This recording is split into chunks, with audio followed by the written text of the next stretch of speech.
Hello दोस्तों, कैसे हैं आप।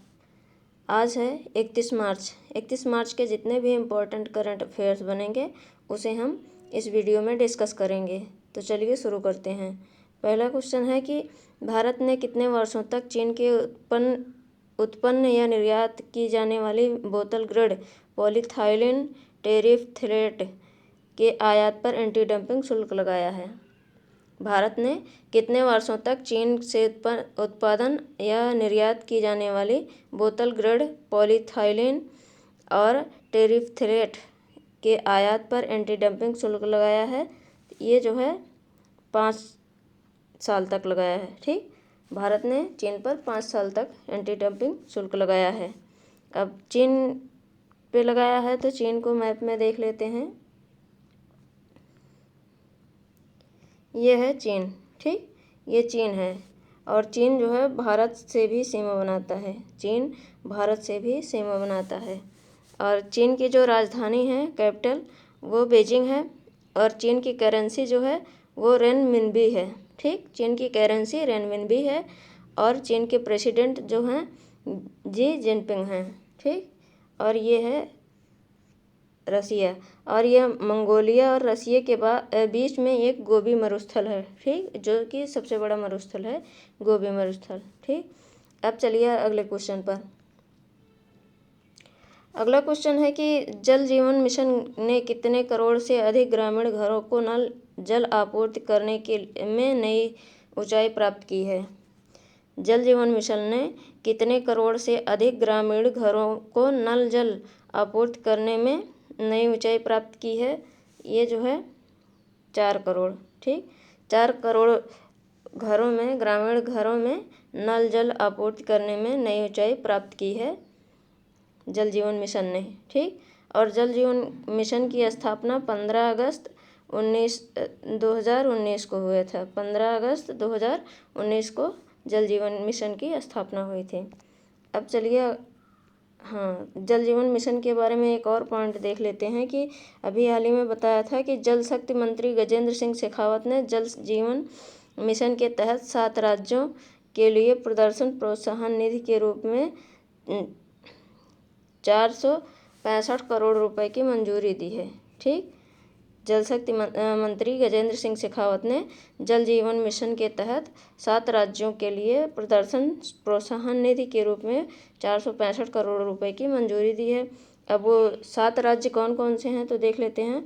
अरुणाचल प्रदेश, मणिपुर, मेघालय, मिजोरम, सिक्किम, गुजरात, हिमाचल प्रदेश। ठीक, इन 7 राज्यों को आप याद रखिएगा, कभी कभी एग्जाम में पूछ लिया जाता है। ठीक, अब अगला क्वेश्चन देख लेते हैं। अगला क्वेश्चन है कि कौन सा राज्य कोविड-19 टीकाकरण में 50 लाख लाभार्थियों की उपलब्धि को पार करने वाला देश का पहला राज्य बना। कौन सा राज्य कोविड-19 टीकाकरण में 50 लाख लाभार्थियों की उपलब्धि को पार करने वाला देश का पहला राज्य बना, तो कौन बना है ये? महाराष्ट्र। ठीक, ये जो है महाराष्ट्र जो है कोविड-19 टीकाकरण में 50 लाख लाभार्थियों की उपलब्धि को पार करने वाला देश का पहला राज्य बन गया है। ठीक, अब महाराष्ट्र बना है तो इसके पिछले करंट अफेयर्स के बारे में भी जान लेते हैं क्या क्या है। पहला नंबर है टाटा ट्रस्ट द्वारा जारी इंडिया जस्टिस रिपोर्ट 2020 के अनुसार न्याय वितरण प्रणाली महाराष्ट्र में सबसे अच्छी है। और अगला है कि जनवरी 2021 में महाराष्ट्र के मुख्यमंत्री ने औपचारिक रूप से कृषि पंप बिजली कनेक्शन नीति शुरू की है।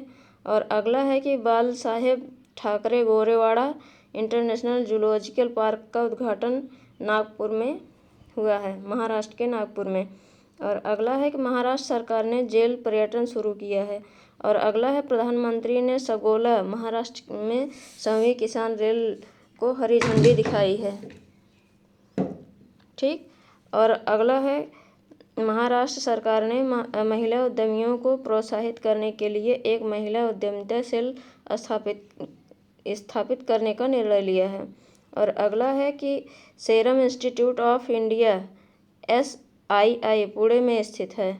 और अगला है कि केंद्र ने वार्षिक योजना के तहत महाराष्ट्र के लिए 5,801 करोड़ रुपए की नई राष्ट्रीय राजमार्ग परियोजना को मंजूरी दी है। ठीक, और अगला है कि महिसम्माल गांव महाराष्ट्र में स्थित है। इतना जो है महाराष्ट्र के पुराने करंट अफेयर्स के बारे में था। अब महाराष्ट्र की लोकेशन देख लेते हैं। ये है महाराष्ट्र।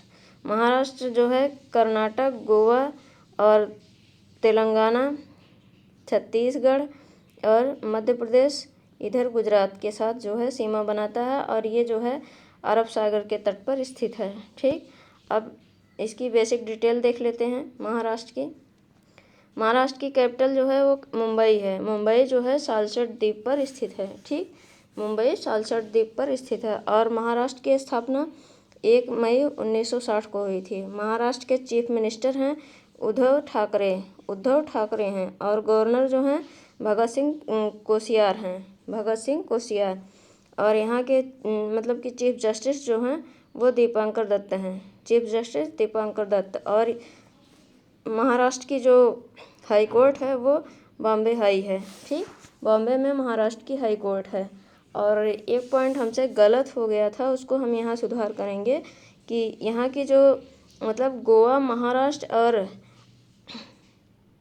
दमन द्वीप, दादर नगर हवेली और दमन द्वीप की है। हमने आपको पिछले वीडियो में बताया था अंडमान निकोबार। ठीक, ये जो है महाराष्ट्र, गोवा और दमन द्वीप, दादर नगर हवेली, इनका जो है मतलब कि दादर नगर हवेली और दमन द्वीप का, ये 3 राज्यों का जो है एक ही जो है मतलब कि हाई कोर्ट है, मुंबई हाई। ठीक, और महाराष्ट्र में कितने झीलें हैं? लोनार झील और बेन्ना झील। ठीक, लोनार झील और बेन्ना झील। महाराष्ट्र में 36 जिले हैं, 48 लोकसभा सीट, राज्यसभा सीट 19, विधानसभा सीट 288 और विधान परिषद सीट 78 है। और यहाँ पर बांध देख लेते हैं कि बांध कौन कौन से हैं। कोयना बांध, ये जो है महाराष्ट्र की जीवन रेखा गंगोत्री नदी पर स्थित है। ठीक, जो महाराष्ट्र की जीवन रेखा नाम से नदी जानी जाती है उसका नाम है गंगोत्री। ठीक, गंगोत्री को महाराष्ट्र की जीवन रेखा कहते हैं।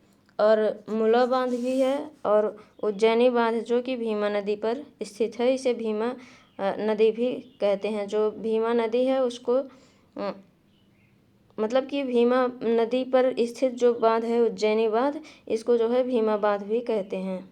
ठीक, और जायकवाड़ी बांध भी यहीं पर स्थित है। और अब देख लेते हैं किन किन राज्यों के साथ सीमा बनाता है महाराष्ट्र। गुजरात, मध्य प्रदेश, छत्तीसगढ़, तेलंगाना, कर्नाटक, गोवा, 6 राज्यों के साथ जो है महाराष्ट्र सीमा बनाता है। और अगला है कि कितने नेशनल पार्क हैं, तो Gugamal national park, Chandoli national park, Tadoba Andhari tiger reserve, Sanjay Gandhi national park, Navegaon national park और पेंच नेशनल पार्क, इतना जो है महाराष्ट्र में स्थित है। आपको हम डिटेल डेली बताते हैं और आप जो है डेली वीडियो को देखते रहिएगा, आपको अपने आप याद हो जाएगा। और चैनल को लाइक मतलब कि सब्सक्राइब कीजिएगा, वीडियो को लाइक और शेयर कीजिएगा। अब चलते हैं अगले क्वेश्चन पर। अगला क्वेश्चन है कि राजस्थान दिवस हर साल कब मनाया जाता है? राजस्थान दिवस हर साल कब मनाया जाता है? तो ये 30 मार्च को। ठीक, 30 मार्च को राजस्थान दिवस मनाया जाता है। और इसके बारे में एक पॉइंट और है कि राजस्थान राज्य मुख्यमंत्री चिरंजीवी योजना शुरू करेगा। राजस्थान के जो मुख्यमंत्री हैं वो जो है चिरंजीवी योजना शुरू करेंगे। अब राजस्थान की बात है तो इसको लोकेशन में देख लेते हैं। ये है राजस्थान और ये जो है पंजाब, हरियाणा, उत्तर प्रदेश, मध्य प्रदेश और गुजरात के साथ मतलब 5 राज्यों के साथ सीमा बनाता है राजस्थान। राजस्थान क्षेत्रफल की दृष्टि से देश का मतलब कि भारत का सबसे बड़ा राज्य है। ठीक, उसके बाद जो है महाराष्ट्र है, फिर मध्य प्रदेश और उत्तर प्रदेश। और जनसंख्या की दृष्टि से सबसे बड़ा स्टेट जो है वो यूपी है। ठीक, सबसे बड़ा स्टेट जनसंख्या की दृष्टि से यूपी है और क्षेत्रफल की दृष्टि से महाराष्ट्र है। ठीक, इतना याद रखिएगा। अब चलते हैं कि राजस्थान के बेसिक डिटेल पर। राजस्थान की जो कैपिटल है वो जयपुर है। ये यहाँ की सबसे बड़ी सिटी भी है। ठीक, और राजस्थान की स्थापना 30 मार्च 1949 को हुई थी। राजस्थान की स्थापना 30 मार्च 1949 को हुई थी और यहाँ के जो सीएम हैं वो अशोक गहलोत हैं और यहाँ के जो राज्यपाल हैं वो कलराज मिश्रा हैं। ठीक। और राजस्थान में 33 जिले हैं। लोकसभा सीट 25 है, राज्यसभा सीट 10 है और विधानसभा सीट 2 है। और राजस्थान के जो चीफ जस्टिस हैं वो इंद्रजीत मोहंती हैं। इंद्रजीत मोहंती राजस्थान के चीफ जस्टिस हैं और यहाँ की जो हाई कोर्ट है वो जोधपुर में स्थित है। अब राजस्थान में झील देख लेते हैं तो पुष्कर झील, सांभर झील, नक्की झील और मानसागर झील। जो सांभर झील है ये जो है सबसे अधिक खारेपन वाली झील है। ठीक। ये सबसे अधिक खारेपन वाली झील है। अगर झील के बारे में पूछा जाए कि किस झील से सबसे अधिक नमक उगाया जाता है तो वो सांभर झील से। ठीक। सांभर झील से सबसे अधिक नमक उगाया जाता है। और अगर ये पूछा जाए कि नमक का उत्पादन सबसे ज़्यादा किस राज्य से होता है तो गुजरात होगा, लेकिन अगर झील से पूछा जाए तो जो है ये सांभर झील होगा। ठीक।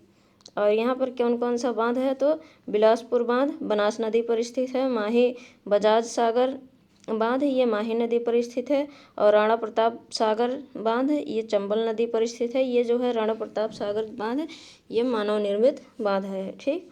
और जवाई बांध ये जवाई नदी पर स्थित है। और राजस्थान किन किन राज्यों के साथ सीमा बनाता है तो पंजाब, हरियाणा, उत्तर प्रदेश, मध्य प्रदेश और गुजरात ये 5 राज्यों के साथ सीमा बनाता है। ठीक। और यहाँ पर कौन कौन से नेशनल पार्क हैं देख लेते हैं।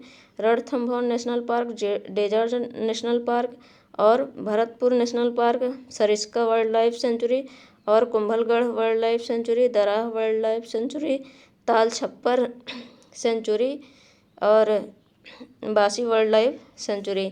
इतना जो है राजस्थान में स्थित है। आप इसको याद रखिएगा। अब अगला क्वेश्चन देख लेते हैं। अगला क्वेश्चन है कि मार्च 2021 में किस देश के राष्ट्रीय वन क्षेत्र में जंगल की आग ने पारिस्थितिकी तंत्र पर प्रतिकूल प्रभाव डाला। मार्च 2021 में किस देश के राष्ट्रीय वन क्षेत्र में जंगल की आग ने पारिस्थितिकी तंत्र पर प्रतिकूल प्रभाव डाला। तो ये किस देश की पारिस्थितिकी तंत्र पर प्रभाव पड़ा, ये जो है नेपाल पर। ठीक। ये नेपाल पर पड़ा। ये भारत का पड़ोसी देश भी है नेपाल। अब और इसके बारे में एक पॉइंट और है कि भारत ने नेपाल देश की सेना को 1 लाख कोविड वैक्सीन की खुराक दी है। ठीक। अब नेपाल की बात है तो नेपाल को मैप में देख लेते हैं। ये है नेपाल। नेपाल के 5 राज्य मतलब कि भारत के 5 राज्य नेपाल के साथ सीमा बनाते हैं। उत्तराखंड, उत्तर प्रदेश, पंजाब और पश्चिम बंगाल और सिक्किम। ये 5 राज्य जो हैं मतलब कि अगर पूछा जाए कितने राज्य सीमा बनाते हैं तो 5 राज्य। ठीक। भारत के 5 राज्य नेपाल के साथ सीमा बनाते हैं। और नेपाल की कैपिटल जो है वो काठमांडू है और नेपाल की करेंसी जो है वो नेपाली रुपीज है। और यहाँ के नेपाल के पीएम जो हैं केपी शर्मा ओली हैं और प्रेसिडेंट जो हैं वो विद्या देवी भंडारी हैं। ठीक। प्रेसिडेंट विद्या देवी भंडारी हैं। अब चलते हैं अगले क्वेश्चन पर। अगला क्वेश्चन है कि मार्च 2021 में एग्जाम वॉरियर का अपडेटेड संस्करण किसने लॉन्च किया। मार्च 2021 में एग्जाम वॉरियर का अपडेटेड संस्करण किसने लॉन्च किया। तो आप जानते ही हैं कि एग्जाम वॉरियर्स किसकी बुक है। अगर नहीं पता है तो आज आपको पता हो जाएगी। एग्जाम वॉरियर जो बुक है वो जो है नरेंद्र मोदी मतलब कि हमारे देश के जो प्रधानमंत्री हैं नरेंद्र मोदी उनकी लिखी हुई ये बुक है एग्जाम्स वॉरियर। ठीक। और इसका जो नया संस्करण अपडेट किया गया है वो जो है नरेंद्र मोदी के द्वारा किया गया है। ठीक।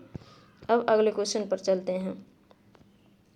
अगला क्वेश्चन है कि 29 मार्च 2021 को निम्नलिखित में से किस देश ने मेड इन इंडिया कोविड-19 टीके प्राप्त किए हैं।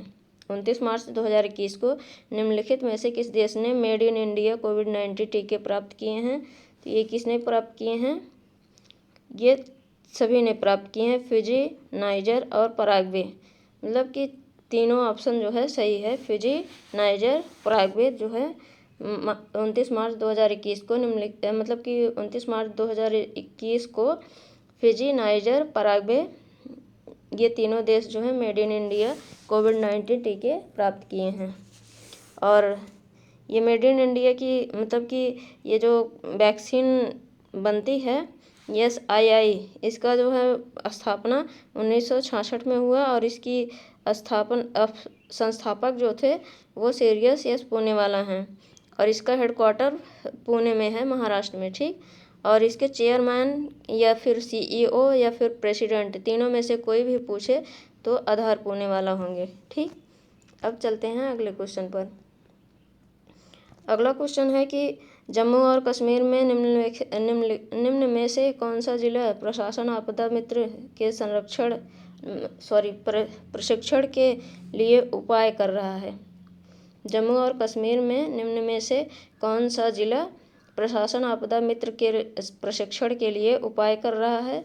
ये जो है रामबन कर रहा है। ठीक, रामबन जम्मू कश्मीर में प्रशासन आपदा मित्र के प्रशिक्षण के लिए उपाय कर रहा है। अब जम्मू कश्मीर कर रहा है तो जम्मू कश्मीर के जो पुराने करंट अफेयर्स हैं उसको भी हम देख लेते हैं। जम्मू कश्मीर सरकार ने PMAYU के लाभार्थियों के लिए 2 लाख रुपए के ऋण प्रस्ताव को मंजूरी दे दी है। और अगला है जम्मू कश्मीर में कृषि विभाग में मार्च 2021 में कुपवाड़ा में कृषि परिसर में 1 दिवसीय किसान मेला आयोजित किया है। और अगला है कि CRPF ने कश्मीरी लोगों के कल्याण के लिए अपना अभियान जारी रखते हुए एक निःशुल्क चिकित्सा शिविर का आयोजन किया है। अगला है कि जम्मू कश्मीर में आवाम की बात परियोजना शुरू की है। ये जो है मोस्ट इम्पॉर्टेंट है, आवाम की बात। ठीक, और अगला है कि जम्मू और कश्मीर ने Ratle hydro electric power corporation की स्थापना को मंजूरी दी है। और अगला है मार्च 2021 में आम जनता और पर्यटकों के लिए एशिया का सबसे बड़ा ट्यूलिप गार्डन श्रीनगर में खोला गया है। इतना जो है जम्मू कश्मीर के बारे में याद रखिएगा। ठीक, अब अगले क्वेश्चन पर चलते हैं। अगला क्वेश्चन है कि VVPAT मशीन किस राज्य के सभी मतदान केंद्रों में लगाई जाएगी? VVPAT मशीनें किस राज्य के सभी मतदान केंद्रों में लगाई जाएंगी? ये कहाँ पर लगाई जाएंगी? तमिलनाडु। ठीक, तमिलनाडु में VVPAT मशीन सभी मतदान केंद्रों पे लगाई जाएंगी। अब अगला क्वेश्चन देखते हैं। अगला क्वेश्चन है कि निम्नलिखित में से कौन अपने कोविड-19 टीके की 400 मिलियन खुराक तक अफ्रीकी संघ को आपूर्ति करेगा? निम्नलिखित में से कौन अपने कोविड-19 टीकों की 400 मिलियन खुराक तक अफ्रीकी संघ को आपूर्ति करेगा? तो ये जो है जॉनसन एंड जॉनसन करेगा। ठीक, जॉनसन एंड जॉनसन अपने कोविड-19 टीकों की 400 मिलियन खुराक तक अफ्रीकी संघ को आपूर्ति करेगा। अब चलते हैं अगले क्वेश्चन पर। अगला क्वेश्चन है कि विश्व विकास रिपोर्ट 2021 को किस संगठन द्वारा प्रकाशित किया गया? विश्व विकास रिपोर्ट 2021 को किस संगठन द्वारा प्रकाशित किया गया? तो ये वर्ल्ड बैंक के द्वारा। ठीक, विश्व विकास रिपोर्ट 2021 को वर्ल्ड बैंक संगठन द्वारा प्रकाशित किया गया है। और वर्ल्ड बैंक की स्थापना जुलाई 1944 में हुई थी। ठीक, जुलाई 1944 में हुई थी। और वर्ल्ड बैंक का मुख्यालय जो है वाशिंगटन DC में है, वाशिंगटन DC में स्थित है। ठीक, अब चलते हैं अगले क्वेश्चन पर। अगला क्वेश्चन है कि किस देश ने अंडमान और निकोबार द्वीप समूह में बिजली आपूर्ति की फंडिंग करने की घोषणा की है? किस देश ने अंडमान और निकोबार द्वीप समूह में बिजली आपूर्ति की फंडिंग करने की घोषणा की है? ये जो है जापान ने की है। ठीक, जापान देश ने अंडमान और निकोबार द्वीप समूह में बिजली आपूर्ति की फंडिंग करने की घोषणा की है। अब जापान के बारे में एक और पॉइंट देख लेते हैं कि मार्च 2021 में केंद्रीय मंत्रिमंडल ने जल संसाधन के क्षेत्र में भारत और जापान देश के बीच हस्ताक्षरित सहयोग समझौते MOC को मंजूरी दी है। अब जापान ने दी है तो जापान को मैप में भी देख लेते हैं। यह है जापान। ठीक, ये जापान है और ये जापान की जो कैपिटल है वो टोक्यो है। जापान की करेंसी है जापानीज येन है और जापान के जो पीएम हैं योशिहिदे सुगा हैं। ठीक, योशिहिदे सुगा हैं। अब आगे चलते हैं, अगला क्वेश्चन देख लें।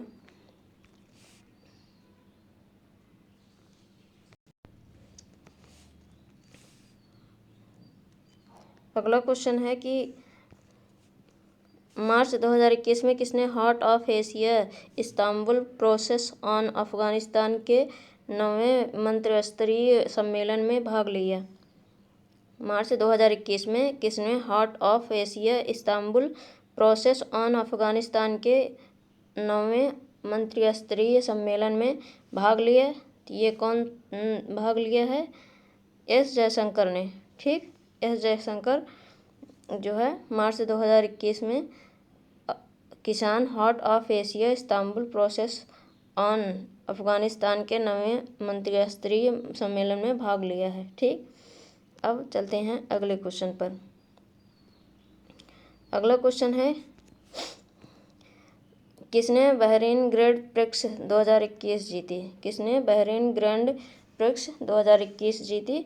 ये जो है लुइस हैमिल्टन ने जीती है। ठीक, लुइस हैमिल्टन ने बहरीन ग्रैंड प्रिक्स 2021 जीती है। अब अगला क्वेश्चन देखते हैं। अगला क्वेश्चन है कि फिल्म फेयर अवार्ड 2021 में किसे बेस्ट अभिनेत्री का अवार्ड दिया गया है? फिल्म फेयर अवार्ड में किसे बेस्ट अभिनेत्री का अवार्ड दिया गया है? ये तापसी पन्नू को दिया गया है। ये हैं तापसी पन्नू। ठीक, तापसी पन्नू को बेस्ट अभिनेत्री का अवार्ड दिया गया है। 66वें फिल्म फेयर अवार्ड का आयोजन 27 मार्च 2021 को मुंबई में किया गया। और अगला है कि इस सेरेमनी में साल 2020 में रिलीज हुई फिल्मों को सम्मानित किया गया। तापसी पन्नू ने अपनी फिल्म थप्पड़ के लिए बेस्ट एक्ट्रेस का अवार्ड जीता है और थप्पड़ में बेस्ट फिल्म, बेस्ट कहानी और एडिटिंग अवार्ड भी जीता है। मतलब कि थप्पड़ जो मूवी है वो जो है 3 बेस्ट अवार्ड जीता है, एक बेस्ट फिल्म का, एक बेस्ट कहानी का और एक बेस्ट एडिटिंग का। ठीक, इसको जो है याद रखिएगा। और अगला क्वेश्चन है कि फिल्म फेयर अवार्ड 2021 में किसे बेस्ट अभिनेता का अवार्ड दिया गया है?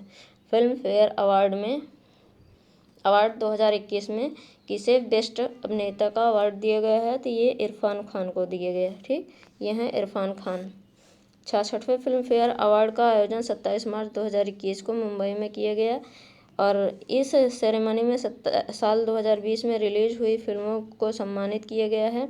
सेरेमनी में दिवंगत एक्टर फिल्म इरफान खान को फिल्म अंग्रेजी मीडियम के लिए सर्वश्रेष्ठ अभिनेता के खिताब से नवाजा गया है। साथ ही लाइफ टाइम अचीवमेंट अवार्ड से भी सम्मानित किया गया है और इरफान खान के बेटे वाबिल अपने पिता की ओर से ये अवार्ड लेने के लिए पहुंचे थे। ठीक, अब चलते हैं आगे, देख लेते हैं 66वां फिल्म फेयर अवार्ड जो है ये इसके बारे में, मतलब कि कहाँ कहाँ मिला है। सर्वश्रेष्ठ फिल्म थप्पड़ के लिए मिला है। और अगला है कि सर्वश्रेष्ठ फिल्म क्रिटिक्स प्रत्येक वर्ष इस इव अल्ले ओए के लिए मिला है। और सर्वश्रेष्ठ निर्देशक ओम राउत को तान्हाजी द अनसंग वॉरियर के लिए मिला। और अगला है मुख्य भूमिका में सर्वश्रेष्ठ अभिनेता पुरुष इरफान खान को अंग्रेजी मीडियम के लिए मिला है। अगला है कि सर्वश्रेष्ठ अभिनेत्री क्रिटिक्स अमिताभ बच्चन गुलाबो सिताबों के लिए मिला है। और अगला है मुख्य भूमिका में सर्वश्रेष्ठ अभिनेता महिला तापसी पन्नू थप्पड़ के लिए मिला है। और अगला है कि सर्वश्रेष्ठ अभिनेत्री क्रिटिक्स तल्लो तामा सोम को सर के लिए मिला है। ठीक, और आगे और देख लेते हैं। अगला है कि सहायक भूमिका में सर्वश्रेष्ठ अभिनेता पुरुष Saif Ali Khan Tanhaji the unsung warrior के लिए मिला है। और अगला है सहायक भूमिका में सर्वश्रेष्ठ अभिनेता महिला फारूक जाफर को गुलाबो सिताबों के लिए मिला है। और अगला है सर्वश्रेष्ठ कहानी अनुभव सुशीला सिन्हा और मृणमयी लागू बैकुल को थप्पड़ के लिए मिला है। और अगला है सर्वश्रेष्ठ स्क्रीन प्ले रोहेना गेरा को सर के लिए मिला है। और अगला है सर्वश्रेष्ठ डायलॉग जूही चतुर्वेदी को गुलाबो सिताबों के लिए मिला। और अगला है सर्वश्रेष्ठ डेब्यू निर्देशक ये राजेश कृष्णन को लूट केस के लिए मिला है। और अगला है सर्वश्रेष्ठ डेब्यू महिला आलिया इब्राहिम को जवानी जाने मन के लिए मिला है। ठीक, और थोड़ा सा आगे देखते हैं। अगला है कि सर्वश्रेष्ठ लिरिक्स गुलजार को छपाक के लिए मिला है। और सर्वश्रेष्ठ पार्श्व गायक पुरुष राघव चैतन्य को एक टुकड़ा धूप थप्पड़ का गाना है, इसके लिए मिला है। और अगला है सर्वश्रेष्ठ पार्श्व गायिका महिला आशीष कौर को मलंग के गाने मतलब मलंग पिक्चर के गाने के लिए मिला है। और अगला है कि life time achievement award Irfan Khan को मिला है। इतना जो है आप 66 में फिल्म फेयर अवार्ड 2021 के बारे में याद रखिएगा। अब चलते हैं अगले क्वेश्चन पर। अगला क्वेश्चन है कि किस मशहूर प्रसिद्ध पत्रकार और लेखक का 79 वर्ष की उम्र में निधन हो गया। किस मशहूर प्रसिद्ध पत्रकार और लेखक का 79 वर्ष की उम्र में निधन हो गया? ये अनिल धारकर थे। ठीक, ये हैं अनिल धारकर। अनिल धारकर मुंबई अंतर्राष्ट्रीय साहित्य महोत्सव के संस्थापक और निर्देशक थे, जो हर साल नवंबर में आयोजित किया जाता था। और वह लिटरेचर लाइव के संस्थापक और निर्देशक भी थे। और अनिल ने दक्षिण बम्बई में आकाशवाणी ऑडिटोरियम को एक आर्ट फिल्म थिएटर के रूप में भी खोला था। ठीक, इतना जो है अनिल धारकर के बारे में याद रखिएगा। अब अगला क्वेश्चन देखते हैं। अगला क्वेश्चन है कि हाल ही में आरबीआई के किस पूर्व डिप्टी गवर्नर का दिल का दौरा पड़ने से 68 वर्ष की उम्र में ही निधन हो गया? किस आरबीआई के पूर्व डिप्टी गवर्नर का दिल का दौरा पड़ने से 68 वर्ष की उम्र में निधन हो गया? तो ये केसी चक्रवर्ती हैं। ठीक, ये हैं केसी चक्रवर्ती। इनका जो है 68 साल में दिल का दौरा पड़ने के कारण मतलब कि निधन हो गया। और ये पूर्व आरबीआई के डिप्टी गवर्नर थे। अब अगला क्वेश्चन देखते हैं। इनके बारे में एक और पॉइंट है कि बैंकिंग से पहले चक्रवर्ती बनारस हिंदू विश्वविद्यालय में ये पढ़ाते भी थे। ठीक, ये चक्रवर्ती जो थे ये बैंकिंग से पहले चक्रवर्ती बनारस हिंदू विश्वविद्यालय में पढ़ाते भी थे। और अगला क्वेश्चन है, रक्षा अनुसंधान एवं विकास संगठन ने हाल ही में किस एंटी सैटेलाइट मिसाइल का सफलतापूर्वक परीक्षण किया? रक्षा अनुसंधान एवं विकास संगठन ने हाल ही में किस एंटी सैटेलाइट मिसाइल का सफलतापूर्वक परीक्षण किया? तो मिशन शक्ति मिसाइल। ठीक, इस मिसाइल का नाम मिशन शक्ति है। मिशन शक्ति जो है भारत की पहली एंटी सैटेलाइट मिसाइल है। ठीक, इसको जो है भारत लॉन्च किया है। अब तक अंतरिक्ष में मार करने की शक्ति केवल अमेरिका और रूस और चीन के पास ही थी, लेकिन अब भारत भी इस ताकतवर सूची में शामिल हो गया है। ठीक, अब अगला क्वेश्चन देखते हैं। अगला क्वेश्चन है कि उत्तर प्रदेश के किस जिले में बनाना फेस्टिवल आयोजित किया गया? उत्तर प्रदेश के किस जिले में बनाना फेस्टिवल आयोजित किया गया? तो ये कुशीनगर में किया गया था। ठीक, कुशीनगर में केले की अच्छी खेती को ध्यान में रखते हुए केले के रेशे से बने जिले में उत्पाद का ODOP one district one product ठीक योजना में चुना गया है। और अगला है, कुशीनगर में कम से कम 4000 किसान केले की खेती से जुड़े हैं। और ओडीओपी मतलब कि वन डिस्ट्रिक्ट वन प्रोडक्ट योजना में शामिल होने के बाद इसके प्रसंस्करण में लगभग 500 लोग कार्यरत हैं। जिले में 3 बनाना फाइबर प्रसंस्करण इकाइयां हैं और एक सामान्य सुविधा केंद्र CFC के निर्माण की भी योजना की गई है। ठीक, और अगला क्वेश्चन देखते हैं। अगला क्वेश्चन है कि हाल ही में किस रेंजर ऑफिसर ने इंटरनेशनल रेंजर अवार्ड जीता? किस रेंजर ऑफिसर ने इंटरनेशनल रेंजर अवार्ड जीता? तो ये महेंद्र गिरी हैं। ठीक, ये हैं महेंद्र गिरी। और राजाजी टाइगर रिजर्व के रेंजर अधिकारी महेंद्र गिरी संरक्षण के लिए अपने योगदान के लिए प्रतिष्ठित अंतर्राष्ट्रीय रेंजर अवार्ड जीतने वाले एशिया के एकमात्र रेंजर बन गए हैं। ठीक, ये एशिया के एकमात्र रेंजर अधिकारी हैं महेंद्र गिरी। और अगला है कि यह पुरस्कार international union for conservation of nature और world commission on protected area द्वारा दिया जाता है। अगर पूछा गया कि यह प्रोडक्ट किसके द्वारा दिया जाता है तो international union for conservation of nature और world commission on protected area द्वारा दिया जाता है।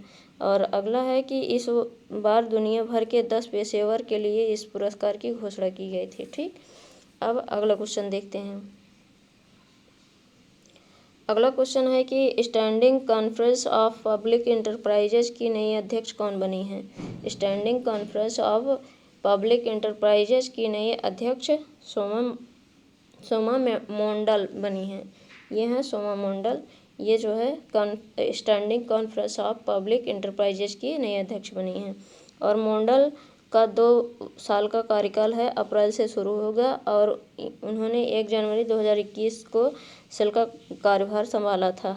और स्कोप केंद्रीय सार्वजनिक क्षेत्र उद्यम मतलब कि सेंट्रल पब्लिक सेक्टर इंटरप्राइजेज इसके का प्रतिनिधित्व करने वाला एक शीर्ष पेशेवर संगठन है और यह उन संगठनों में उत्कृष्टता को बढ़ावा देता है जहां सार्वजनिक निवेश शामिल है, ताकि उन्हें विश्व स्तर पर प्रतिस्पर्धी बनाया जा सके। ठीक, और अब अगला क्वेश्चन देखते हैं।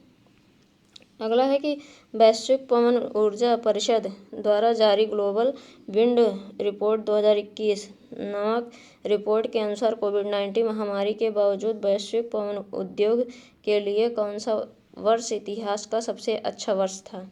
ये था 2020। ठीक, वैश्विक पवन ऊर्जा परिषद द्वारा जारी ग्लोबल विंड रिपोर्ट 2021 नामक रिपोर्ट के अनुसार कोविड-19 महामारी के बावजूद वैश्विक पवन उद्योग के लिए कौन सा वर्ष इतिहास का सबसे अच्छा वर्ष था, तो ये 2020 था। ठीक, वैश्विक पवन ऊर्जा उद्योग के लिए वर्ष 2020 इतिहास का सबसे अच्छा वर्ष था, क्योंकि इस क्षेत्र ने 2020 में नई क्षमता 93 गीगावाट को स्थापित किया और यह 25 मार्च 2021 को GWEC द्वारा जारी 16वीं वार्षिक फ्लैगशिप रिपोर्ट में 93 गीगावाट साल 53% वृद्धि को दर्शाता है। ठीक, वैश्विक पवन ऊर्जा परिषद मुख्यालय जो है ब्रुसेल्स बेल्जियम में स्थित है और CEO जो हैं बेन बैकवेल हैं और इसकी स्थापना 2005 में हुई थी। ठीक, अब अगला क्वेश्चन देखते हैं। अगला क्वेश्चन है कि हाल ही में किसने टीबी मुक्त भारत का लक्ष्य प्राप्त करने के लिए ट्राइबल टीबी इनिशिएटिव की शुरुआत की है।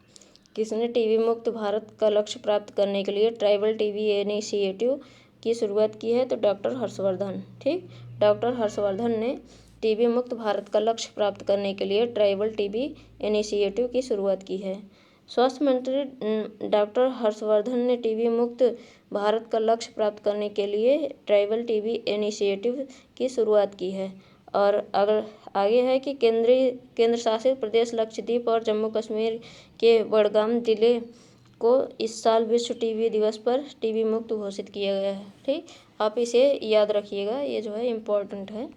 अब देख लेते हैं कल के प्रश्न, जो कल प्रश्न पूछे गए थे उसके बारे में। पहला है कि मार्च 2021 में भारत ने किस देश के साथ 5 समझौते ज्ञापनों पर हस्ताक्षर किए, तो ये बांग्लादेश के साथ। ठीक, अगला है मार्च 2021 में उत्तर प्रदेश के मुख्यमंत्री ने शहीद अशफाक उल्लाह खान प्राणी उद्यान का उद्घाटन किस शहर में किया, ये गोरखपुर में किया है। और अगला है कि कौन सी IIT ने सोनीपत परिसर में एक वायुमंडलीय वेधशाला का निर्माण करेगी, तो IIT दिल्ली करेगी। ठीक, और कौन सा राज्य जल्द ही देश में अधिकतम अंतर्राष्ट्रीय हवाई अड्डों वाला राज्य होगा, तो उत्तर प्रदेश। उत्तर प्रदेश में सबसे ज़्यादा अंतर्राष्ट्रीय हवाई अड्डे हो जाएंगे।